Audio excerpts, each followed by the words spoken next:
అందరికీ నమస్కారం. వాస్తవాలకు ప్రతిబింబం కేజేఎస్ మీడియా ఉన్నది ఉన్నట్టుగా అందించటమే మా జర్నలిజం. బ్రేకింగ్ న్యూస్ చూద్దాం.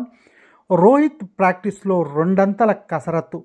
ఈ డీటెయిల్స్ చూసే ముందు ఈ వీడియో నచ్చినట్లయితే లైక్ చేయండి, షేర్ చేయండి. మరిన్ని వీడియోల కొరకు మా ఛానల్ సబ్స్క్రైబ్ చేసుకోండి. ఆస్ట్రేలియాతో తొలి టెస్టుకు దూరంగా ఉన్న కెప్టెన్ రోహిత్ శర్మ రెండో టెస్టు ముంగిట ముమ్మరంగా సాధన చేస్తున్నాడు. ఆస్ట్రేలియా PM11తో ప్రాక్టీస్ మ్యాచ్లో విఫలమైన నేపథ్యంలో గులాబీ టెస్ట్ కోసం అతను మిగతా ఆటగాళ్ల కంటే ఎక్కువ సాధన చేస్తున్నాడు.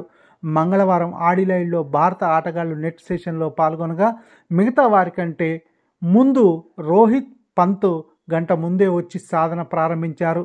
వీళ్ళిద్దరూ ఓ నెట్లో సాధన చేస్తుంటే పక్కనే ఉన్న మరో 3 నెట్స్లో కోహ్లీ, శుభ్మన్, జైస్వాల్, రాహుల్, నితీష్ కుమార్, వాషింగ్టన్ సుందర్ జోడీలు ప్రాక్టీస్ సాగించాయి. మరోవైపు బౌలర్లు కూడా నెట్స్లో చెమటోడ్చారు.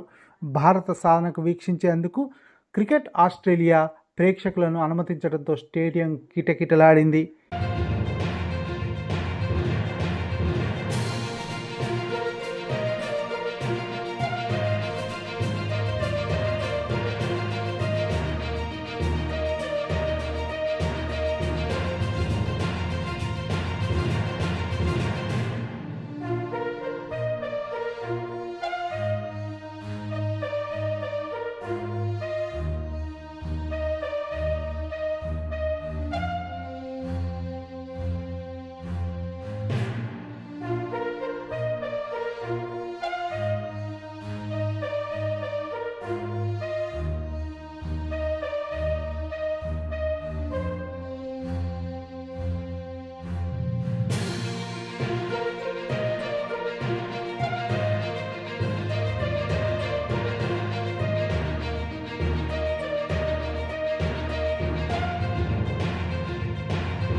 ఈ వీడియో నచ్చినట్లయితే లైక్ చేయండి, షేర్ చేయండి. మరిన్ని వీడియోల కొరకు మా ఛానల్ సబ్స్క్రైబ్ చేసుకోండి.